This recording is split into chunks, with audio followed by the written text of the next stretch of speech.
사장님 오셨습니다. 수십 명의 직원들이 일제히 고개를 숙였습니다. 30만 평이 넘는 대규모 농장의 입구, 윤농업법인이라고 쓰인 거대한 간판 아래에서 벌어진 일이었습니다. 그런데 정작 인사를 받는 노인은 흙 묻은 작업복 차림에 굳은 살이 박힌 투박한 손으로 손님들을 맞이하고 있었습니다. 이건 농장이 아니라 기업이잖아. 경제학 교수인 시아버지의 입에서 나온 말이었습니다. 그 옆에서 시어머니는 입을 다물지 못했습니다. 문학을 가르치며 평생 지식인의 품위를 자랑스러워했던 그녀가 지금 이 순간 자신이 얼마나 작은 우물 안개구리였는지를 깨닫고 있었습니다. 그동안 정말 몰라 배웠습니다. 떨리는 목소리로 간신히 내뱉은 시어머니의 말. 하지만 윤태식 사장은 그저 온화한 미소로 답했습니다. 사람은 가진 걸로 평가받기보다 나누는 걸로 평가받는 법이지요. 이것은 한 시골 농부를 무시했던 도시 상류층 가족이 진짜 부자의 품격을 마주하게 된 이야기입니다.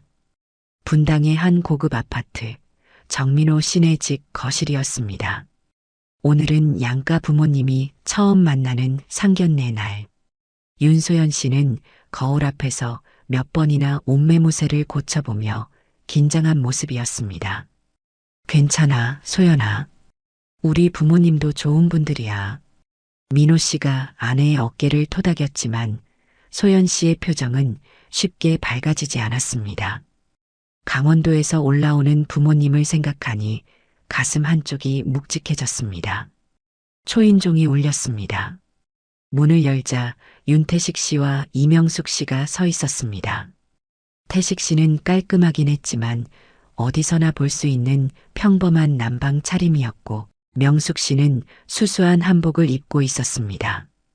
두 분의 손에는 직접 담근 장아찌와 김치가 담긴 통이 들려 있었습니다. 어서 오세요, 아버님, 어머님. 민호 씨가 정중히 인사했지만 거실 소파에 앉아있던 시부모님의 표정은 미묘했습니다. 특히 문학교수인 시어머니 박영란 씨는 찻잔을 내려놓으며 입을 열었습니다. 어디서 오셨다고 하셨죠? 강원도. 시골이시라고요? 마지막 단어에 묘한 억양이 실려 있었습니다. 소연 씨는 순간 어머니의 눈빛이 차갑게 변하는 것을 느꼈지만 태식 씨는 여전히 온화한 미소를 지었습니다. 네, 강원도에서 조그만 농사를 짓고 있습니다. 농사라. 요즘 시대에 농사로 먹고 살기가 쉽지 않으실 텐데요. 경제학 교수인 시아버지 정대성 씨가 안경을 고쳤으며 말했습니다. 그의 목소리에는 동정 반, 무시 반이 섞여 있었습니다. 그저 땅이 조금 있어서 할 수 있는 만큼 하고 있습니다. 태식 씨의 대답은 여전히 겸손했습니다. 하지만 박영란 씨는 테이블 위에 놓인 김치통을 힐끗 보며 코를 살짝 찡그렸습니다. 시골 김치는 맛이 투박하죠. 저희는 백화점에서 사 먹는 게 익숙해서. 소연 씨의 얼굴이 붉어졌습니다. 어머니가 새벽부터 정성스럽게 담근 김치였는데 하지만 이명숙 씨는 조용히 미소 지으며 말했습니다. 입맛에 안 맞으실 수도 있어요. 그냥 정성이라고 생각해 주세요. 분위기가 어색해졌습니다. 민호 씨는 화제를 돌리려 애썼지만 이미 공기는 차가워진 뒤였습니다. 그런데 따님이 초등학교 선생님이시라니 교육은 잘 시키셨네요. 박영란 씨의 말에는 의외라는 뉘앙스가 짙었습니다. 마치 시골 농부 집안에서 어떻게 교사가 나왔냐는 듯한 어조였습니다. 소연이가 워낙 공부를 좋아해서요. 저희는 그저 뒷바라지만 했을 뿐입니다. 태식 씨가 대답했지만 정대성 씨는 고개를 끄덕이며 말을 이었습니다. 그래도 대단하네요. 시골에서는 교육 인프라가 부족할 텐데. 소연 씨는 주먹을 꽉 쥐었습니다. 부모님이 자신을 위해 얼마나 많은 것을 해주셨는지 이 사람들은 전혀 모르고 있었습니다. 하지만 차마 말할 수가 없었습니다. 부모님의 겸손한 성품을 아는 딸로서 그들의 진짜 모습을 드러내는 것이 오히려 부모님을 불편하게 할 것 같았기 때문이었습니다. 식사가 시작되었습니다. 이명숙 씨가 가져온 장아찌를 테이블에 올리자 박영란 씨는 젓가락으로 살짝 집어보기만 하고는 내려놓았습니다. 시골 음식은 확실히 투박하네요. 저희는 좀 더 세련된 맛에 익숙해서 순간 정적이 흘렀습니다. 민호 씨가 당황한 얼굴로 어머니를 바라봤지만 박영란 씨는 아무렇지 않은 듯 와인잔을 들었습니다. 이 와인은 프랑스에서 직수입한 건데 시골 분들은 와인 잘 모르시죠? 소주나 막걸리 드시겠죠? 소연 씨는 더 이상 참을 수가 없었습니다. 하지만 막 입을 열려는 순간 아버지의 따뜻한 손이 자신의 손을 살짝 눌렀습니다. 태식 씨는 여전히 미소를 잃지 않았습니다. 네, 저희는 주로 막걸리를 마십니다. 직접 담근 것 말이죠.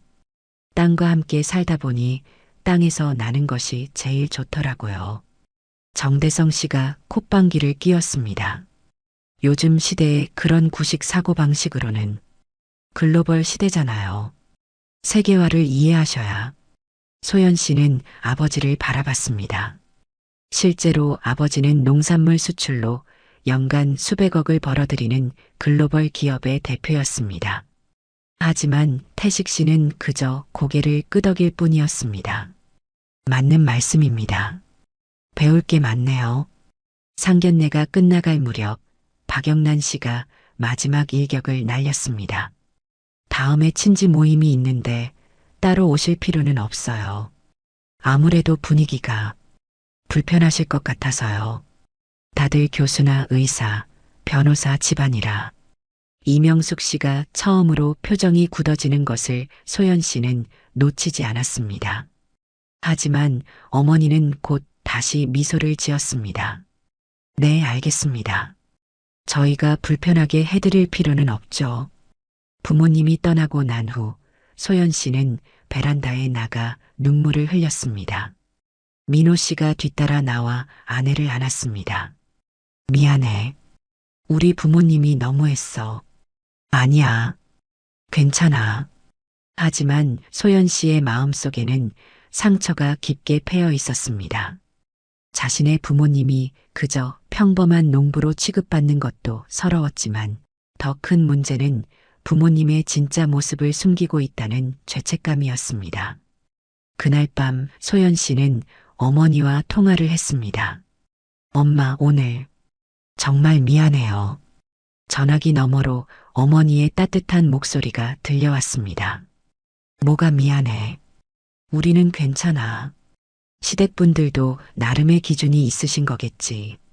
하지만 소연아, 사람은 겉으로 보이는 게 전부가 아니야. 언젠가는 알게 되실 거야. 진짜 가치가 뭔지. 어머니의 말에 소연 씨는 또다시 눈물이 났습니다. 부모님은 언제나 이렇게 크고 넓은 마음을 가지고 계셨습니다. 수백억대 자산가임에도 단 한 번도 그것을 자랑하거나 내세운 적이 없었습니다. 민호 씨가 거실에서 아내를 불렀습니다. 소연아, 엄마가 미안하다고 전해달래. 너무 심했다고. 소연 씨는 고개를 끄덕였지만 마음 한구석에는 여전히 응어리가 남아 있었습니다. 언젠가는 시부모님도 알게 될 것입니다. 자신들이 무시했던 그 시골 농부가 진짜 어떤 사람인지를. 결혼한 지 6개월이 지났습니다. 소연 씨와 민호 씨는 분당의 신축 아파트에서 신혼생활을 이어가고 있었습니다. 표면적으로는 평화로워 보였지만 소연 씨의 마음속에는 점점 더 깊은 상처가 쌓여가고 있었습니다. 어느 토요일 오후 시어머니 박영란 씨가 예고 없이 집을 방문했습니다. 소연 씨는 주방에서 김치찌개를 끓이고 있었습니다. 친정어머니가 담가 보내준 김치로 만든 것이었습니다. 아직도 그 시골 김치 먹어요? 시어머니의 첫마디였습니다. 현관문을 열고 들어서자마자 김치 냄새를 맡고는 코를 찡그렸습니다. 어머니, 오셨어요? 점심 드시고 오셨어요?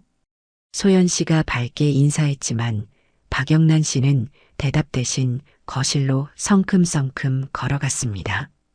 집안에 김치 냄새가 진동하네. 환기 좀 시켜요. 고급 아파트가 순식간에 시골집 됐어. 소연 씨는 입술을 깨물었습니다. 민호 씨가 안방에서 나오며 어머니를 맞았습니다.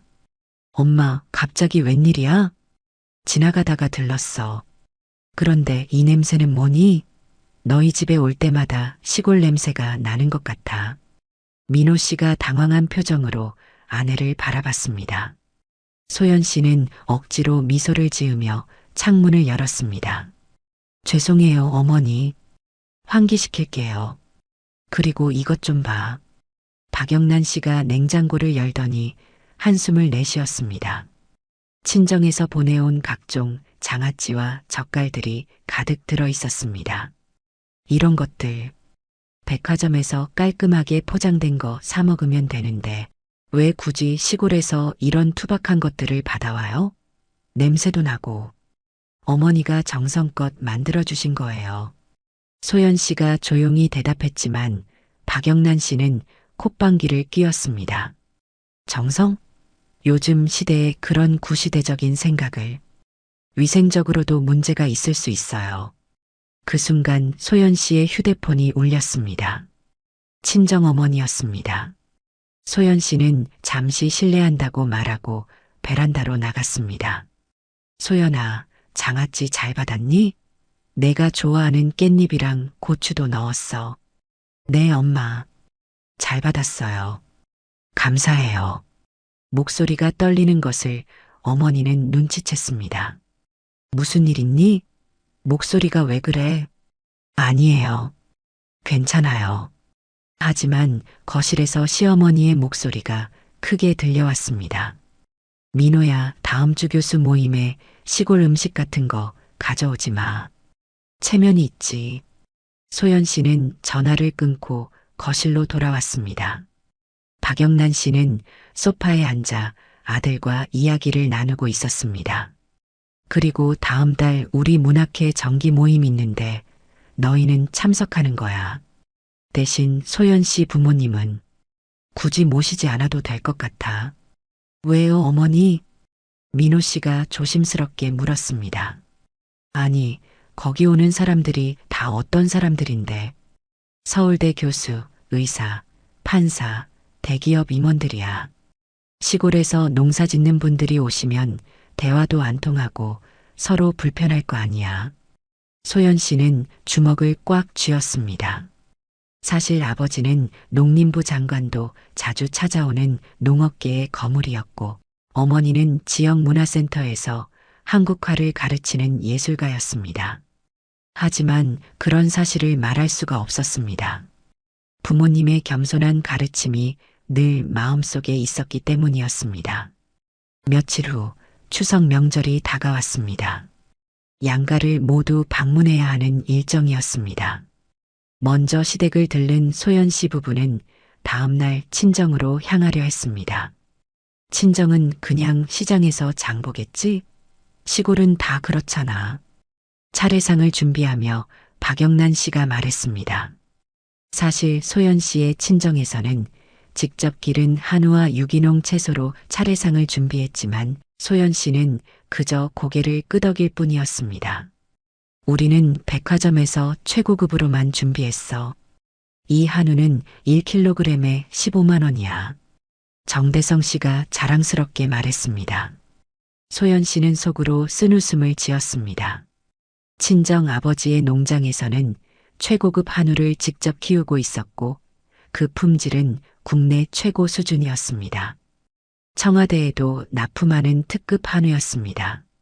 시골 사람들은 이런 고급 한우 먹어본 적도 없겠지? 박영란 씨의 말에 민호 씨가 불편한 표정을 지었습니다. 엄마, 이제 그런 말은 뭐 사실을 말하는 것도 못하니? 난 그저 현실을 이야기하는 거야. 그때 소연 씨의 휴대폰에 메시지가 왔습니다. 친정아버지였습니다. 딸, 내일 오는 거지? 내가 좋아하는 송이버섯 많이 준비했다. 사위도 좋아할 거야. 소연 씨는 눈물이 날 것 같았습니다. 아버지가 직접 운영하는 버섯 농장에서 나는 송이버섯은 일본에 전량 수출되는 최고급품이었습니다. 하지만 딸을 위해 특별히 남겨두신 것이었습니다. 무슨 문자야? 박영란 씨가 물었습니다. 아버지가 내일 오냐고 물어보셔서요. 시골 분들은 문자도 쓸 줄 아시는구나. 신기하네. 소연 씨는 더 이상 참을 수가 없었습니다. 하지만 막 입을 열려는 순간 민호 씨가 아내의 손을 잡았습니다. 엄마, 이제 정말 그만해. 소연이 부모님도 우리 가족이야. 가족? 그래, 가족이지. 하지만 수준 차이는 어쩔 수 없는 거야. 너희가 나중에 아이 낳으면 교육은 우리가 맡아야겠어. 시골 조부모한테 맡기면 애가 무식해질 테니까. 순간 소연 씨가 벌떡 일어났습니다. 화장실 좀 다녀올게요. 화장실에 들어간 소연 씨는 세면대에 찬물을 받아 얼굴을 씻었습니다. 거울에 비친 자신의 모습이 초라해 보였습니다. 왜 부모님의 진실을 말하지 못하는 걸까? 왜 이렇게 비겁하게 침묵하고 있는 걸까? 그때 문 밖에서 민호 씨의 목소리가 들렸습니다. 소연아, 괜찮아? 문을 열고 나온 소연 씨를 민호 씨가 안아주었습니다. 미안해. 정말 미안해. 우리 엄마가 너무 심해. 괜찮아. 익숙해. 하지만 소연 씨의 목소리는 지쳐 있었습니다. 그날 밤 시댁에서 자고 있던 소연 씨는 잠이 오지 않았습니다. 옆방에서 시부모님의 대화 소리가 들려왔습니다. 그래도 소연이는 착해. 시골 출신치고는 예의도 있고. 시골 출신치고는 그게 칭찬이야? 민호 씨가 작은 목소리로 말했습니다. 그만 자. 다음 날 아침 친정으로 출발하는 차 안에서 민호 씨가 말했습니다. 소연아, 우리 부모님 신경 쓰지 마. 시간이 지나면 달라질 거야. 소연 씨는 창밖을 바라보며 대답했습니다. 응, 알아. 하지만 마음속으로는 생각했습니다. 언젠가는 알게 될 거예요. 당신들이 무시했던 그 시골 사람들이 진짜 어떤 사람들인지. 강원도로 향하는 고속도로를 달리며 소연 씨는 친정집이 가까워질수록 마음이 편안해지는 것을 느꼈습니다. 부모님의 따뜻한 품이 그리웠습니다. 진실을 아는 그 공간이 그리웠습니다. 소연아, 내 부모님은 정말 좋은 분들이야. 내가 장담해. 민호 씨의 말에 소연 씨는 작게 미소 지었습니다. 고마워. 당신이라도 그렇게 말해줘서.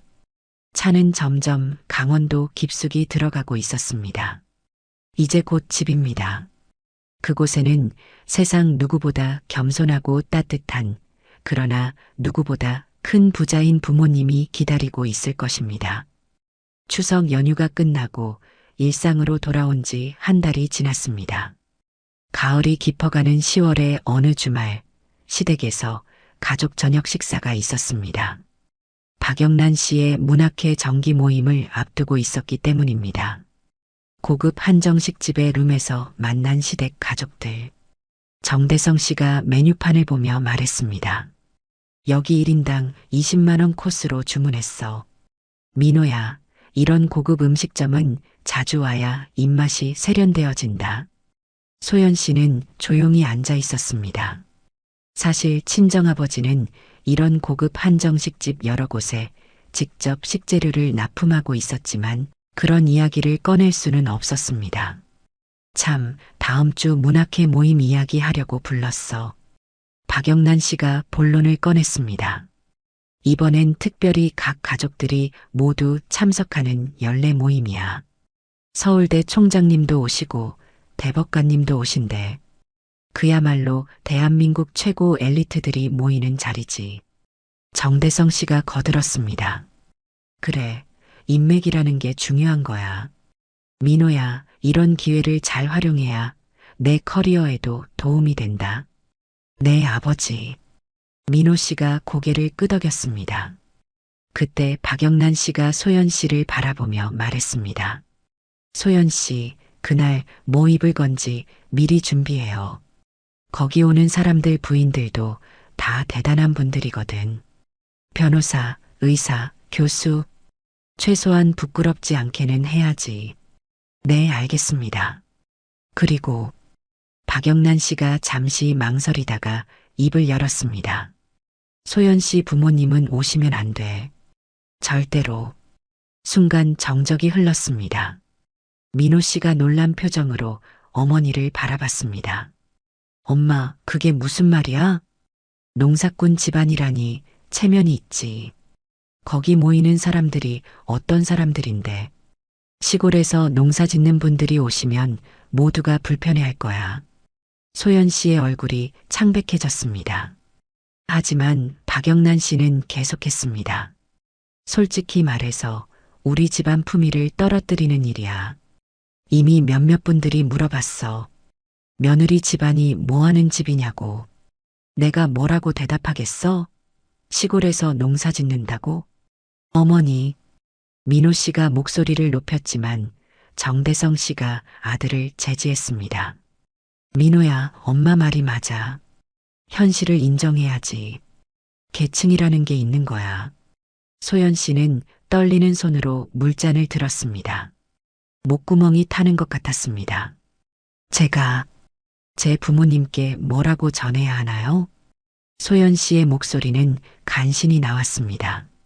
그냥 바쁘다고 하면 되잖아. 시골 일이 바쁘다고. 어차피 농사철이니까. 박영란 씨는 아무렇지 않게 말했습니다. 마치 당연한 일인 것처럼. 그리고 한 가지 더. 박영란 씨가 핸드백에서 무언가를 꺼냈습니다. 고급 브랜드 매장의 쇼핑백이었습니다. 이거 소연 씨 입으라고 샀어. 그날 이거 입고 와. 최소한 옷이라도 제대로 입어야 창피하지 않을 테니까. 소연 씨는 쇼핑백을 받아들었습니다. 안에는 수백만 원짜리 드레스가 들어 있었습니다. 감사합니다. 감사는 우리 집안 체면을 위한 거야. 그리고 말투도 좀 세련되게 해봐. 너무 시골스러우면 티가 나니까. 그 순간 소연 씨의 휴대폰이 울렸습니다. 친정어머니였습니다. 잠시 전화 좀 받겠습니다. 소연 씨가 자리에서 일어나려 하자 박영란 씨가 말했습니다. 시골에서 전화 왔어? 여기서 받지 말고 밖에서 받아. 시끄러울 테니까. 소연 씨는 식당 밖으로 나갔습니다. 어머니의 따뜻한 목소리가 들려왔습니다. 소연아, 잘 지내니? 아버지가 너 주려고 특별히 준비한 게 있어서. 엄마. 소연 씨의 목소리가 떨렸습니다. 왜? 무슨 일 있어? 울음소리 같은데? 아니야, 괜찮아. 시댁에서 또 뭐라고 했니? 어머니는 딸을 너무나 잘 알고 있었습니다. 엄마, 다음 주에 시댁 모임이 있는데 엄마 아빠는 못 오신대. 불편할 거래. 전화기 너머로 잠시 침묵이 흘렀습니다. 그래, 알겠어. 우린 괜찮아. 엄마, 정말 미안해. 미안할 거 없어. 소연아, 기억해. 사람의 진짜 가치는 겉모습이 아니라 마음에 있는 거야. 언젠가는 다 알게 될 거야. 전화를 끊고 식당 안으로 돌아온 소연 씨. 시부모님은 여전히 대화를 나누고 있었습니다. 요즘 농산물 값이 너무 싸서 농민들이 힘들대. 그래도 어쩌겠어. 경쟁력이 없으니까. 정대성 씨의 말에 박영란 씨가 맞장구를 쳤습니다. 그러니까 시대가 변했는데 아직도 농사나 짓고 있으니 공부를 해야지. 소연 씨는 속으로 생각했습니다. 아버지는 서울대 농대를 수석으로 졸업하셨고 지금도 농업혁신에 관한 논문을 쓰고 계신데 식사가 끝날 무렵 박영란 씨가 마지막으로 못을 박았습니다. 확실히 해두는데 다음 주 모임에 소연 씨 부모님 절대 안 돼. 이건 우리 집안의 명예가 걸린 일이야. 소연 씨는 고개를 끄덕였습니다. 더 이상 말할 기력도 없었습니다. 집으로 돌아오는 차 안에서 민호 씨가 아내의 손을 잡았습니다. 소연아, 정말 미안해. 내가 엄마한테 강하게 말했어야 하는데. 괜찮아. 이제 익숙해. 하지만 소연 씨의 눈에는 눈물이 고여 있었습니다. 우리 부모님이 뭘 잘못했다고. 그저 겸손하게 사시는 것뿐인데. 민호 씨는 아내를 위로했지만 마음 한편으로는 불안했습니다. 언젠가 진실이 밝혀지면 어떻게 될까? 자신의 부모님이 그토록 무시했던 사람들이 사실은 대단한 사람들이라는 것을 알게 되면. 그날 밤 소연 씨는 일기를 썼습니다. 오늘도 부모님이 무시당했다. 농사꾼이라고, 시골 사람이라고. 하지만 나는 안다. 우리 부모님이 얼마나 대단한 분들인지. 단지 그것을 드러내지 않을 뿐. 언젠가는 시부모님도 알게 될 것이다. 그들이 무시했던 그 농사꾼이 진짜 어떤 사람인지. 일기를 덮고 창밖을 바라본 소연 씨. 강원도 쪽 하늘을 바라보며 생각했습니다. 아빠, 엄마. 조금만 더 참을게요. 언젠가는 진실이 밝혀질 테니까. 다음 날 아침 소연 씨는 학교로 출근했습니다. 아이들의 밝은 얼굴을 보니 조금은 위로가 되었습니다. 선생님, 오늘 기분 안 좋아요? 한 아이가 물었습니다. 아니야, 선생님 괜찮아. 소연 씨는 미소를 지었습니다. 아이들 앞에서만큼은 밝은 모습을 보여야 했습니다. 점심시간 동료 교사가 다가왔습니다. 소연쌤, 표정이 안 좋네. 무슨 일 있어? 아니야, 괜찮아. 시댁 문제? 소연 씨는 쓴웃음을 지었습니다. 너무나 뻔한 고민이었던 것일까? 부모님을 무시하는 게 힘들어. 헐, 진짜? 소연쌤 부모님 되게 좋으신 분들이잖아. 동료 교사는 한 번 소연 씨의 부모님을 만난 적이 있었습니다. 그때 받은 인상은 정말 따뜻하고 품이 있는 분들이었습니다. 시댁에서는 그저 시골 농부로만 보시거든. 그게 뭐 어때서? 농부가 왜 부끄러운 직업이야? 동료의 말에 소연 씨는 조금 위로를 받았습니다. 맞습니다. 농부는 전혀 부끄러운 직업이 아니었습니다. 오히려 세상에서 가장 중요하고 고귀한 일을 하시는 분들이었습니다. 문학회 모임이 끝나고 일주일이 지났습니다.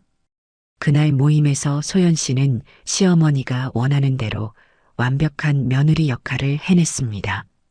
하지만 마음 한구석에는 부모님께 죄송한 마음이 더욱 깊어졌습니다. 어느 일요일 오후 시댁에서 가족 모임이 있었습니다. 민호 씨 부부의 결혼 2주년이 다가오고 있었기 때문입니다. 벌써 2년이나 됐네. 박영란 씨가 차를 마시며 말했습니다. 그동안 고생 많았어, 소연 씨. 시골 출신인데도 나름 잘 적응했고, 여전히 가시돋친 말이었지만 소연 씨는 그저 미소 지을 뿐이었습니다. 그런데 아직도 아이 소식은 없고? 정대성 씨가 물었습니다. 아직은. 조금 더 시간을 두려고요. 민호 씨가 대답했습니다. 그래도 빨리 낳는 게 좋아. 우리가 아직 젊을 때 봐줄 수 있잖아. 시골 조부모한테는 맡길 수 없으니까. 박영란 씨의 말에 소연 씨는 입술을 깨물었습니다. 그때 정대성 씨가 뜻밖의 제안을 했습니다. 참, 결혼 2주년 기념으로 어디 여행이라도 가는 게 어때? 우리가 선물로 해외여행이라도 보내줄까? 아니에요, 아버지. 괜찮아요. 민호 씨가 손사래를 쳤습니다. 그런데 생각해보니 우린 아직 소연 씨 친정에 제대로 가본 적이 없네. 박영란 씨가 갑자기 말했습니다. 소연 씨는 놀란 눈으로 시어머니를 바라봤습니다. 한번 가보자. 시골 구경도 할 겸 농사꾼 댁이 어떻게 사는지도 궁금하고. 그 말투에는 여전히 비아냥이 섞여 있었습니다. 마치 구경거리를 보러 가는 것처럼. 진짜 시골이면 불편할 텐데. 정대성 씨가 걱정스럽게 말했습니다. 그래도 한 번은 가봐야지. 대충 어떻게 사는지는 알아야 하지 않겠어? 박영란 씨의 말에 민호 씨가 아내를 바라봤습니다. 소연 씨는 복잡한 표정이었습니다. 어머니, 정말 가실 건가요?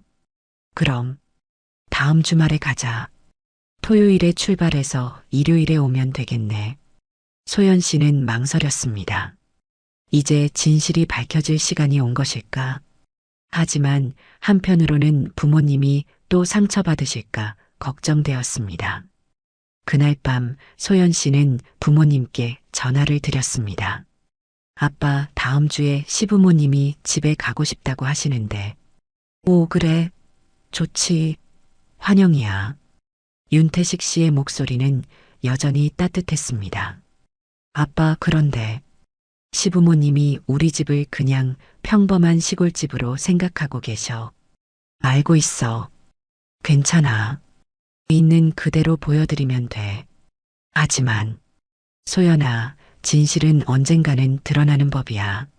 그리고 그게 꼭 나쁜 것만은 아니란다. 아버지의 담담한 목소리에 소연 씨는 조금 안심했습니다. 주중에 박영란 씨는 친구들에게 자랑했습니다. 이번 주말에 시골 가. 며느리 친정에. 어머, 시골이라니. 불편하겠다. 그러게. 하지만 한 번은 가봐야지. 어떻게 사는지 알아야 앞으로 대비도 하고. 농촌 체험이네, 농촌 체험. 친구들의 비웃음 섞인 말에 박영란 씨도 코웃음을 쳤습니다. 드디어 토요일이 되었습니다. 정대성 씨가 운전하는 SUV에 네 사람이 탔습니다. 강원도로 향하는 고속도로를 달리며 박영란 씨가 말했습니다. 점심은 고속도로 휴게소에서 먹자. 시골 음식은 위생이 걱정돼. 소연 씨는 아무 말도 하지 않았습니다. 그저 창밖의 풍경을 바라볼 뿐이었습니다. 그런데 화장실은 제대로 있겠지? 아직도 재래식이면 어떡해? 정대성 씨의 걱정에 민호 씨가 대답했습니다. 아빠, 그래도 요즘 시골도 많이 현대화됐어요. 그래도 도시랑은 다르지. 2시간쯤 달렸을까?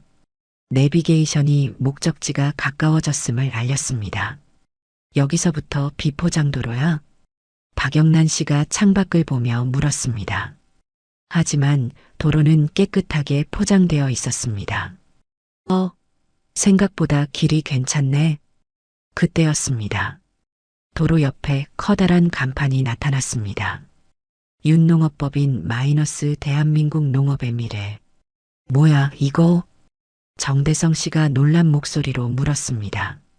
아, 아빠 회사예요. 소연 씨가 작은 목소리로 대답했습니다. 회사? 농사 짓는다고 하지 않았어? 박영란 씨의 목소리가 날카로워졌습니다. 차가 계속 전진하자 놀라운 광경이 펼쳐졌습니다. 끝이 보이지 않는 비닐하우스들, 현대적인 농업시설들, 그리고 대형 창고들이 줄지어 있었습니다.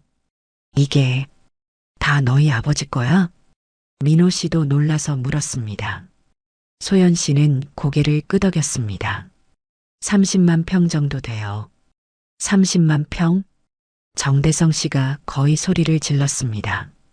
마침내 차가 농장 입구에 도착했습니다. 그 순간 믿을 수 없는 광경이 펼쳐졌습니다. 사장님 오셨습니다. 수십 명의 직원들이 일제히 인사를 했습니다. 그들은 모두 깔끔한 유니폼을 입고 있었고 농장이라기보다는 대기업의 모습이었습니다. 이건 농장이 아니라 기업이잖아. 정대성 씨의 입에서 저절로 탄성이 나왔습니다. 그때 윤태식 씨가 나타났습니다. 여전히 수수한 차림이었지만 직원들이 그를 대하는 태도는 분명 회장님을 대하는 것이었습니다. 어서 오세요. 먼 길 오시느라 고생하셨습니다. 태식 씨는 여전히 온화한 미소로 손님들을 맞았습니다. 이게 다 뭐죠? 박영란 씨는 말을 더듬었습니다. 그냥 농사 좀 짓는 거예요. 규모가 조금 클 뿐이죠. 태식 씨의 겸손한 대답에 정대성 씨는 할 말을 잃었습니다. 저기 보이는 건 뭐죠? 민호 씨가 멀리 보이는 대형 건물을 가리켰습니다. 아, 저건 연구소예요. 농업기술 개발하는 곳이죠. 정부 지원도 받고 있고요. 연구소까지 있다고요? 박영란 씨의 목소리는 거의 속삭임에 가까웠습니다. 그때 한 직원이 다가와 보고했습니다. 사장님, 농림부 차관님께서 다음 주 미팅 확정하자고 연락 오셨습니다. 아, 알겠어. 나중에 연락드린다고 전해. 태식 씨가 대답했습니다. 농림부 차관이요? 정대성 씨는 믿을 수 없다는 표정이었습니다. 네, 이번에 국가농업정책 관련해서 조언을 구하러 오신대요. 시부모님은 완전히 말문이 막혔습니다. 그들이 그토록 무시했던 시골 농부가 사실은 정부 고위 관료들도 찾아오는 농업계의 거물이었던 것입니다. 들어가시죠. 집에서 어머니가 기다리고 계십니다. 태식 씨가 안내했습니다. 그런데 집으로 가는 길도 예사롭지 않았습니다. 잘 정돈된 정원, 고급스러운 조경, 그리고 마침내 나타난 것은 전통과 현대가 조화된 아름다운 한옥이었습니다. 여기가 집이에요? 박영란 씨는 더듬거렸습니다. 네, 작년에 새로 지었어요. 소연이가 좋아하는 스타일로요. 집 안으로 들어서자 이명숙 씨가 따뜻하게 맞아주었습니다. 깔끔하고 품위 있는 모습은 여전했지만 이제 시부모님의 눈에는 전혀 다르게 보였습니다. 어서 오세요. 멀리서 오시느라 힘드셨죠? 명숙 씨의 목소리는 여전히 부드러웠습니다. 하지만 그녀가 서 있는 공간은 시부모님의 상상을 훨씬 뛰어넘는 고급스러운 곳이었습니다. 한옥 거실에 앉은 시부모님은 여전히 현실을 받아들이기 힘든 표정이었습니다. 거실 한쪽 벽면에는 각종 표창장과 상패들이 진열되어 있었습니다. 농림부 장관 표창, 대통령 표창, 그리고 각종 농업혁신 대상들이었습니다. 차 한 잔 드세요. 직접 재배한 유기농 차예요. 이명숙 씨가 차를 내오며 말했습니다. 박영란 씨는 떨리는 손으로 찻잔을 받았습니다. 혹시 이 상패들은? 아, 그건 남편이 그동안 받은 것들이에요. 좀 치워두라고 하는데 소연이가 자랑스러워해서. 명숙 씨의 대답은 담담했습니다. 그때 윤태식 씨가 서재에서 나왔습니다. 손에는 서류 뭉치가 들려 있었습니다. 죄송합니다. 급한 계약서를 검토해야 해서. 계약서요? 정대성 씨가 물었습니다. 일본 수출건이에요. 이번에 2천억 규모로 계약을 마무리 지어야 해서. 2천억이요? 박영란 씨의 목소리는 거의 들리지 않을 정도였습니다. 그때 태식 씨의 휴대폰이 울렸습니다. 화면에 뜬 이름을 본 정대성 씨는 눈을 의심했습니다. 농림부 장관이었습니다. 네, 장관님. 아, 그거는 제가 다음 주에 직접 설명드리겠습니다. 네, 알겠습니다. 통화를 끝낸 태식 씨는 미안한 표정으로 손님들을 바라봤습니다. 주말인데도 일이 많네요. 죄송합니다. 장관님이 직접 전화를? 아, 네. 국가농업정책 자문 때문에 자주 연락하세요. 그 순간 민호 씨가 창밖을 보다가 놀라서 물었습니다. 저기 주차된 외제차들은 다. 아, 그건 수출 바이어들이 두고 간 선물이에요. 받기 거북해서 그냥 창고에 두고 있죠. 소연 씨는 부모님의 겸손한 모습에 또다시 가슴이 뭉클했습니다. 그 많은 부와 명예를 가지고도 단 한 번도 자랑한 적이 없는 부모님이었습니다. 그런데 소연 씨는 왜 말 안 했어요? 박영란 씨가 떨리는 목소리로 물었습니다. 부모님이 늘 겸손하게 살라고 가르치셔서요. 그리고 굳이 말할 필요가 있었나요? 소연 씨의 담담한 대답에 시부모님은 얼굴이 빨개졌습니다. 점심 준비됐습니다. 직원 한 명이 와서 알렸습니다. 일행은 식당으로 이동했습니다. 그런데 식탁에 차려진 음식을 보고 시부모님은 또 한 번 놀랐습니다. 이건 전부 우리 농장에서 나온 유기농 재료로 만든 거예요. 명숙 씨가 설명했습니다. 이 한우는 청와대에도 납품하는 특급품이고 이 버섯은 일본 미슐랭 레스토랑에서 수입해 가는 거예요. 정대성 씨는 젓가락을 들다가 멈췄습니다. 청와대에도 납품을? 네, 국빈 만찬 때 쓰신다고 하더라고요. 식사 중에 태식 씨가 정대성 씨에게 물었습니다. 경제학 교수시라고 들었습니다. 농업 경제학도 연구하시나요? 아, 아니요. 주로 금융 쪽을. 그렇군요. 사실 농업이야말로 미래 경제의 핵심인데 아직 학계에서는 관심이 부족한 것 같아 아쉽습니다. 태식 씨는 식사를 하면서도 농업의 미래에 대해 열정적으로 설명했습니다. 스마트팜, 수직농업, 바이오 기술을 접목한 신품종 개발 등 정대성 씨는 자신이 얼마나 좁은 시야를 가지고 있었는지 깨닫기 시작했습니다. 참, 이따가 농장 구경시켜 드릴게요. 새로 도입한 스마트팜 시스템이 있는데 네덜란드에서 직접 기술진이 와서 설치했어요. 네덜란드에서요? 박영란 씨가 놀라서 물었습니다. 네, 저희가 기술 교류를 하고 있거든요. 내년에는 제가 네덜란드 농업 박람회에 기조연설자로 초청받았어요. 점심 식사 후 태식 씨는 직접 농장을 안내했습니다.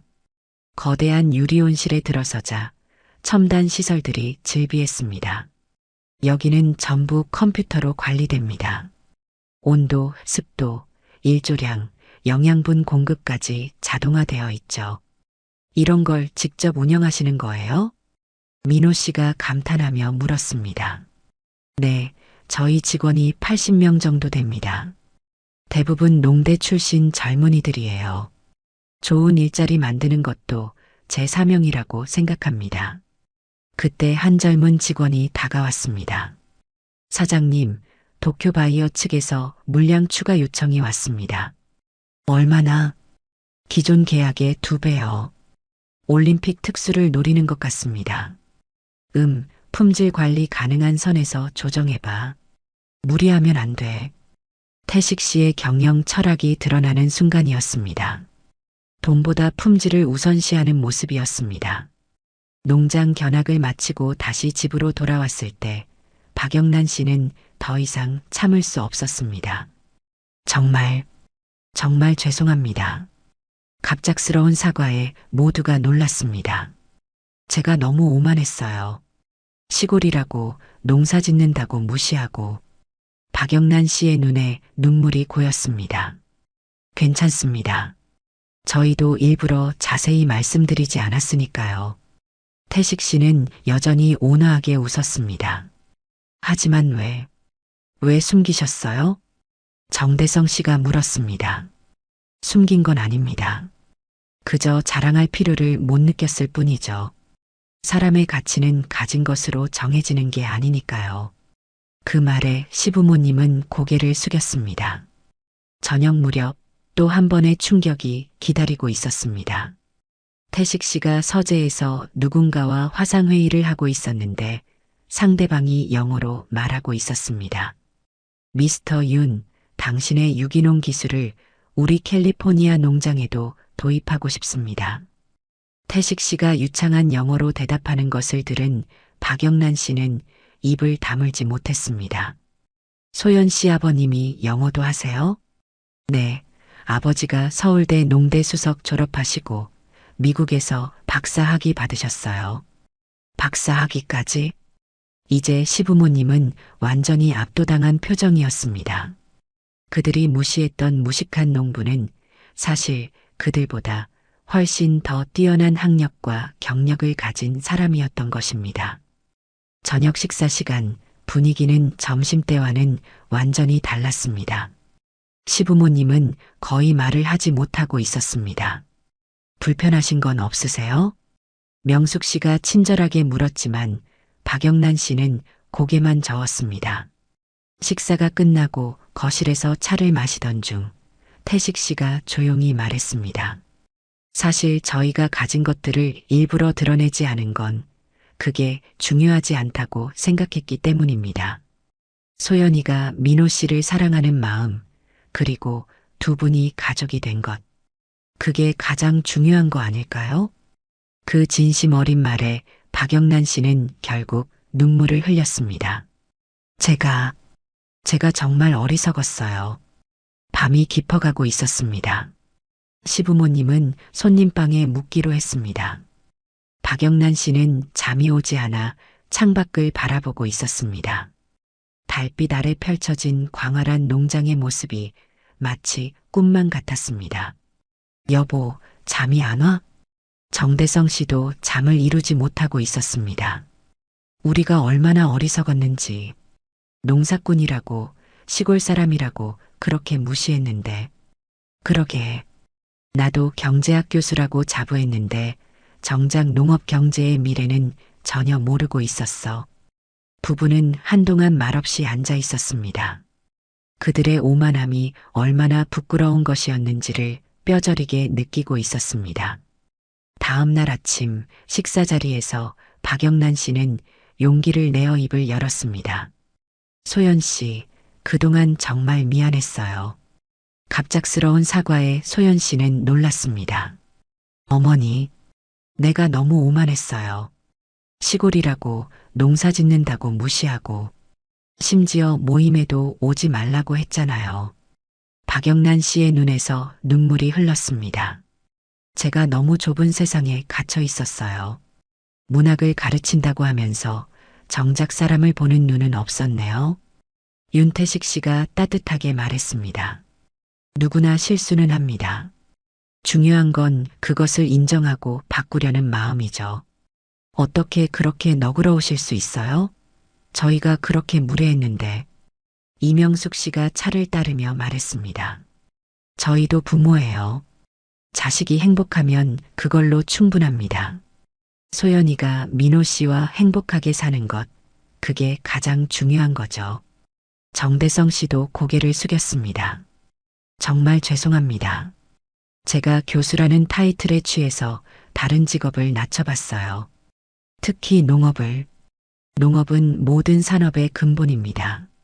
사람이 먹지 않고는 살 수 없으니까요. 오히려 저는 이 일이 자랑스럽습니다. 태식 씨의 당당한 모습에 정대성 씨는 더욱 부끄러워졌습니다.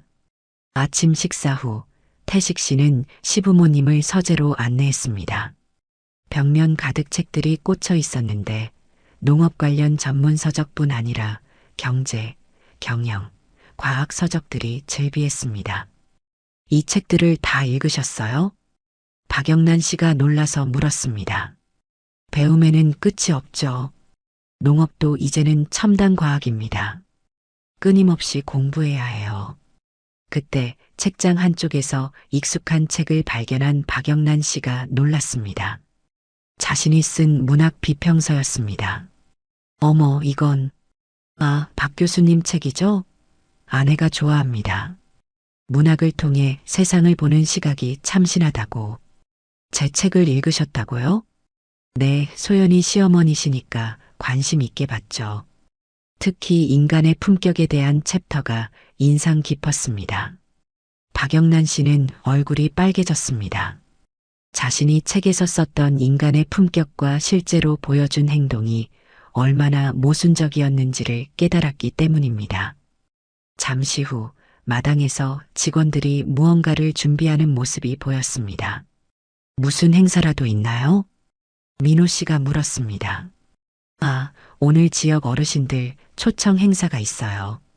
매달 한 번씩 무료로 농산물도 나눠드리고 식사도 대접합니다. 매달이요?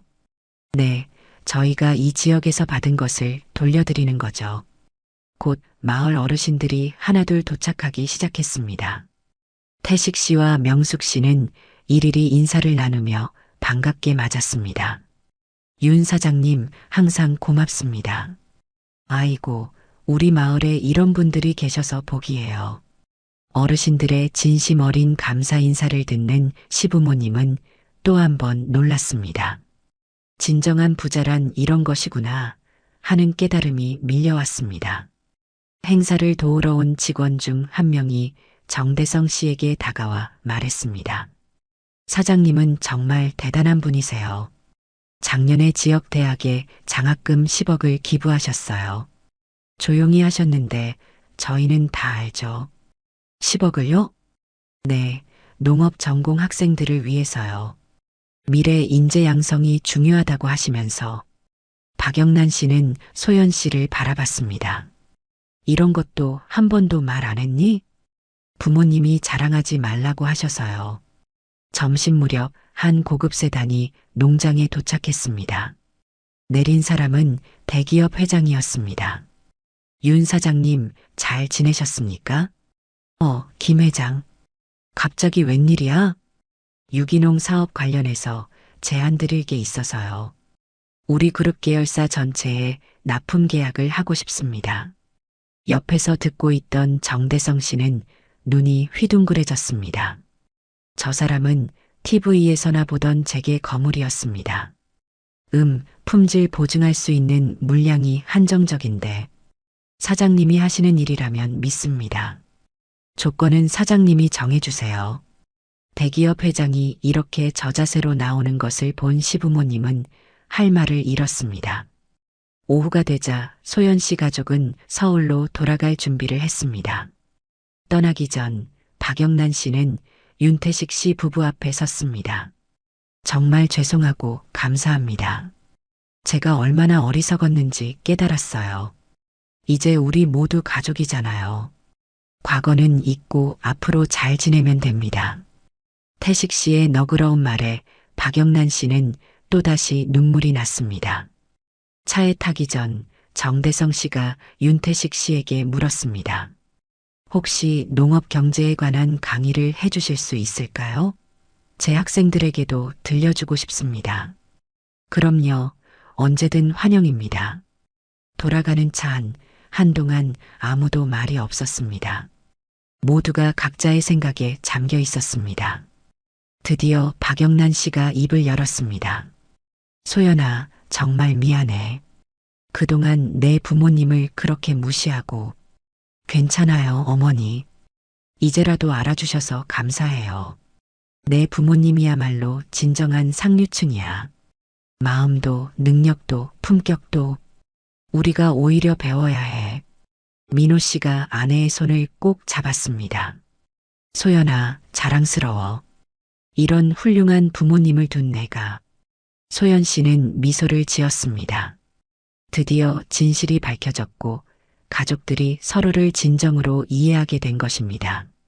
정대성 씨가 백미러를 보며 말했습니다. 오늘 정말 많은 걸 배웠어.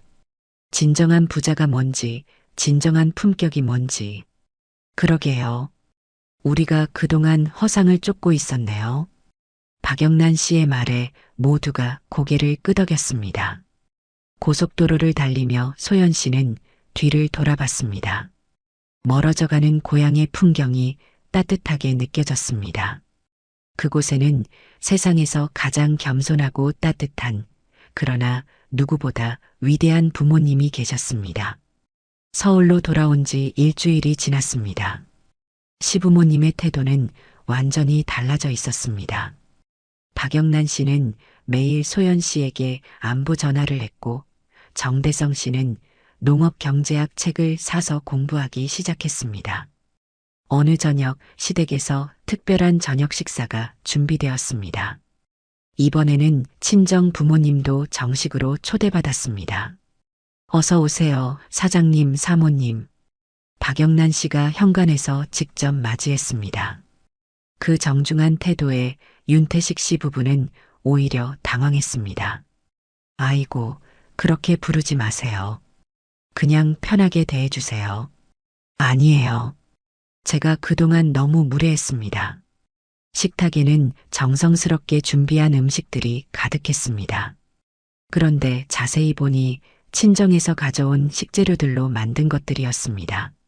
소연이가 가져온 재료로 만들어 봤어요. 역시 최고급이라 그런지 맛이 남다르네요. 박영란 씨의 말에 이명숙 씨가 겸손하게 웃었습니다. 과찬이세요. 식사를 하며 정대성 씨가 조심스럽게 말을 꺼냈습니다. 사장님, 혹시 다음 달에 저희 대학에서 특강을 해주실 수 있을까요? 학생들에게 농업의 미래에 대해 들려주시면 좋겠습니다. 그럼요, 기꺼이 하겠습니다. 그리고 박영란 씨가 망설이며 입을 열었습니다. 제 문학회 사람들에게도 소개하고 싶은데 괜찮으실까요? 아, 저희가 불편하지 않으실까요?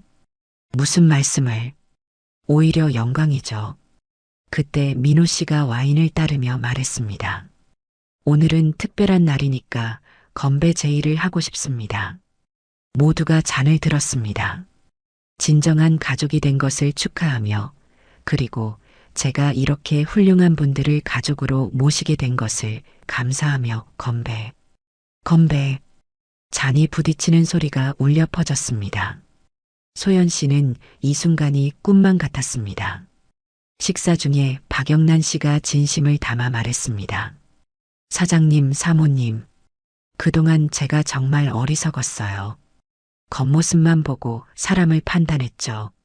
누구나 그럴 수 있어요. 아니에요. 저는 특히 심했어요.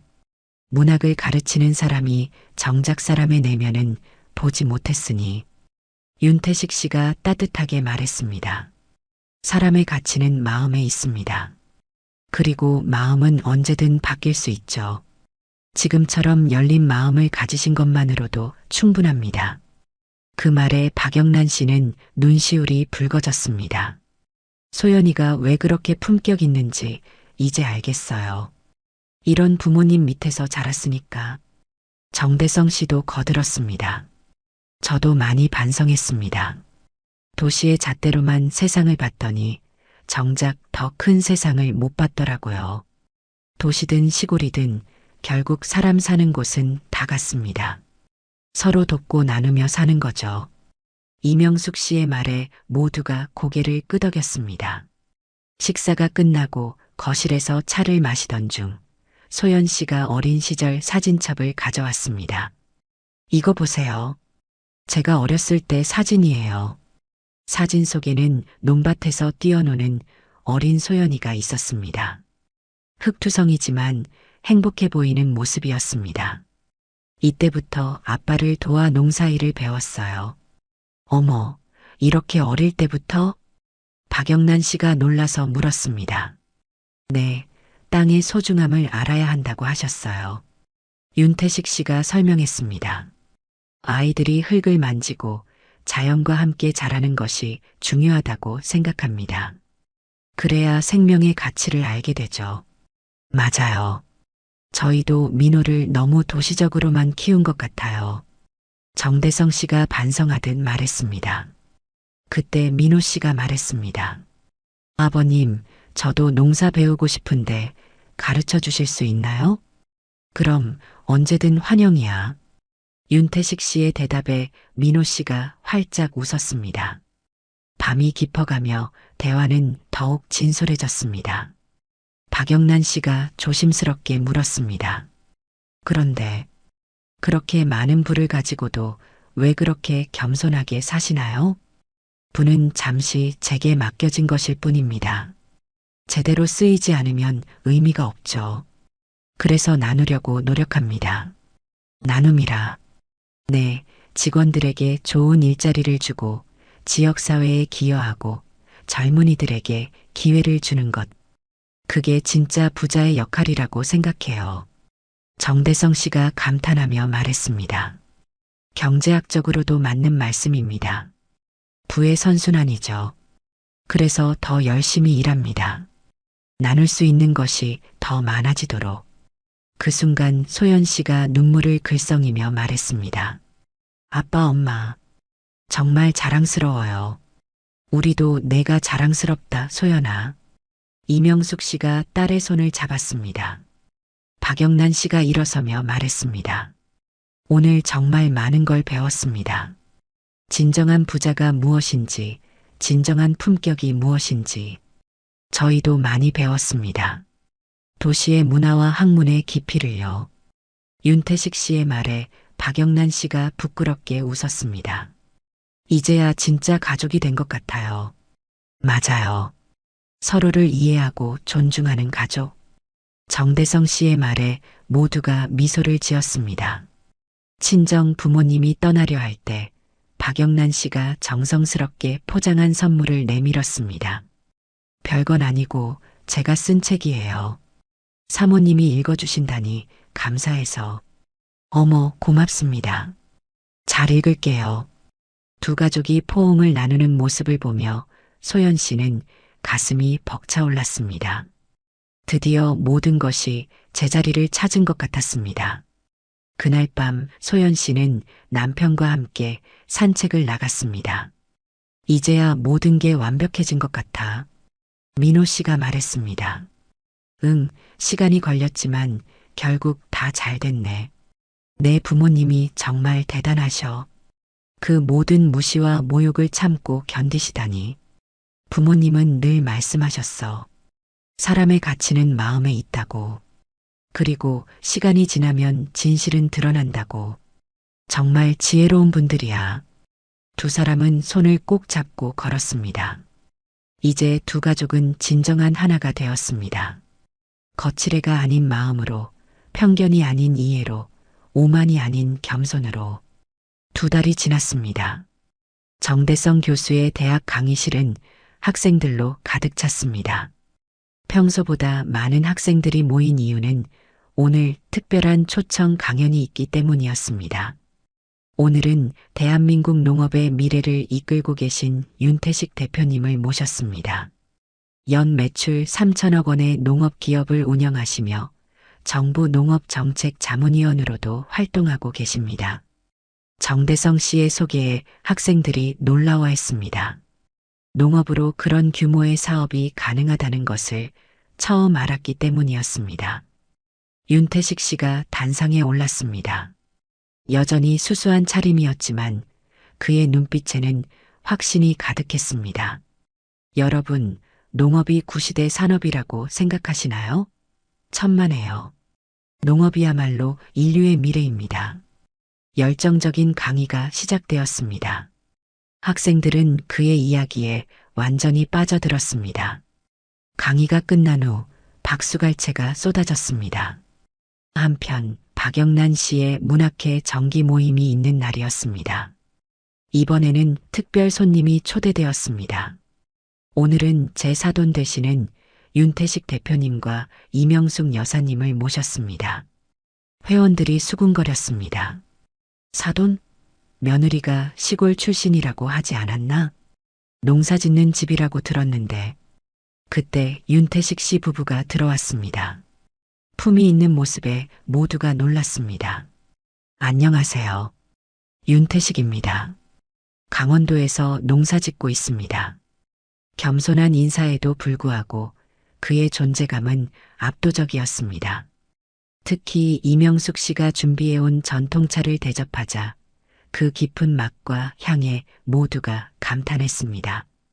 이런 차는 처음이에요. 어디서 구하신 거죠? 직접 재배하고 제조한 것입니다. 유기농으로요. 대화가 이어지면서 회원들은 점점 놀라워했습니다.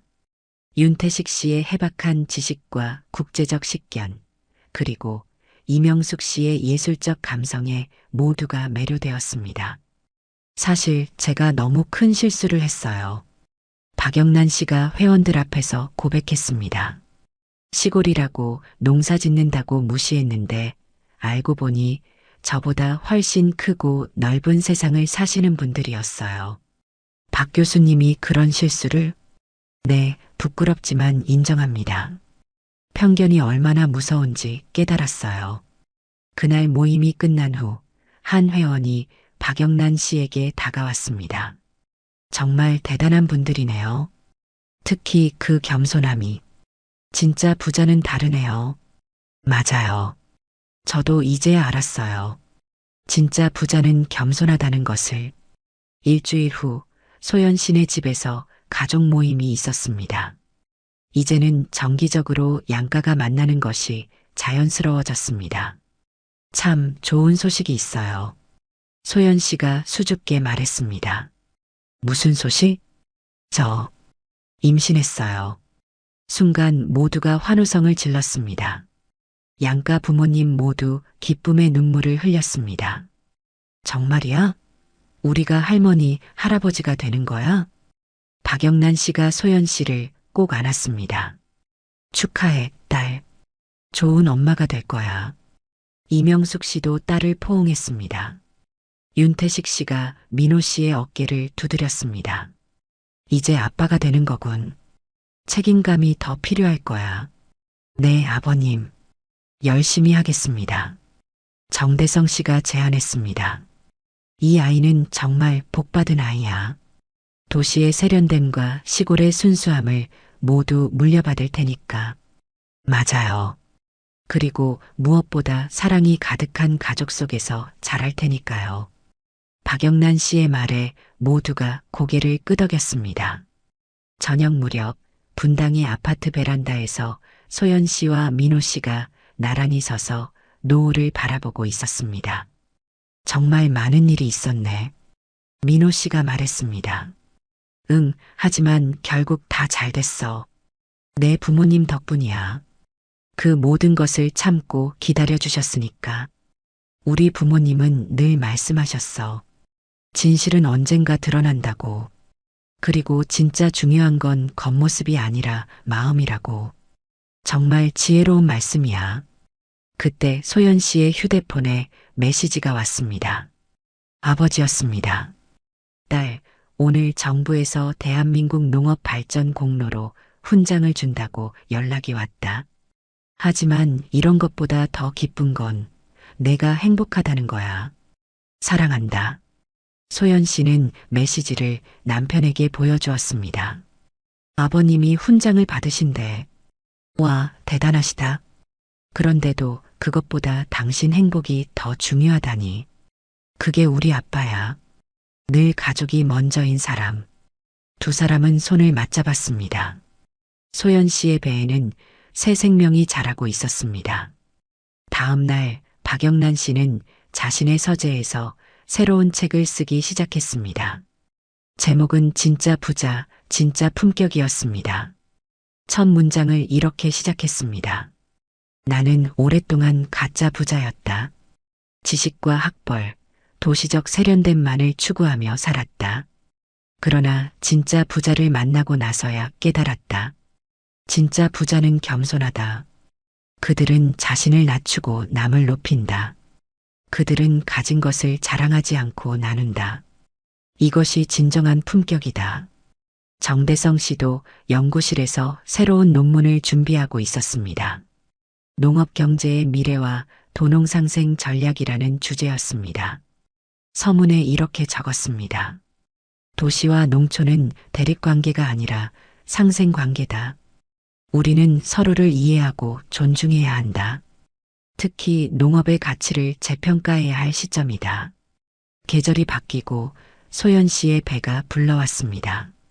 양가 부모님은 함께 아기용품을 준비하며 즐거워했습니다.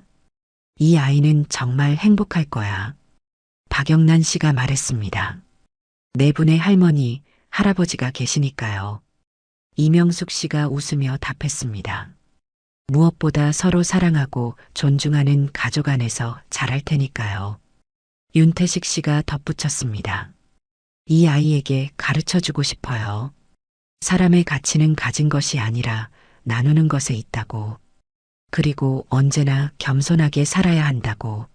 네, 저희도 그렇게 가르치겠습니다. 정대성 씨가 진심을 담아 말했습니다. 마침내 아기가 태어났습니다. 건강한 남자아이였습니다. 분만실 밖에서 기다리던 양가 부모님은 기쁨의 눈물을 흘렸습니다. 축하해, 소연아. 민호야. 네 분의 부모님이 함께 축하했습니다. 아기를 아는 소연 씨가 말했습니다. 이 아이에게 들려주고 싶어요. 너에게는 세상에서 가장 멋진 할아버지, 할머니들이 있다고. 그리고 진짜 부자가 무엇인지 보여주신 분들이라고. 창밖으로 봄날의 햇살이 따뜻하게 비치고 있었습니다. 병실에는 행복이 가득했습니다. 그로부터 몇 년 후, 한 방송국에서 윤태식 씨의 다큐멘터리를 제작했습니다. 진짜 부자는 겸손하다라는 제목이었습니다. 방송을 본 많은 사람들이 감동했습니다. 댓글에는 이런 글이 올라왔습니다. 진정한 부자의 모습을 봤습니다. 돈이 많다고 부자가 아니라 마음이 부자인 사람이 진짜 부자네요. 소연 씨는 TV를 보며 미소 지었습니다. 이제 5살이 된 아들이 물었습니다. 엄마, 저 할아버지 누구야? 응, 우리 할아버지야. 세상에서 가장 멋진 할아버지. 나도 할아버지처럼 될래. 그래, 할아버지처럼 겸손하고 따뜻한 사람이 되렴. 아이는 고개를 끄덕였습니다. 이야기는 여기서 끝이 납니다. 하지만 이들 가족의 행복은 계속될 것입니다. 왜냐하면 그들은 이제 알았기 때문입니다. 진정한 부는 돈으로 세워지지 않는다는 것을, 진짜 부자는 언제나 겸손하다는 것을, 그리고 사람의 진정한 가치는 마음에 있다는 것.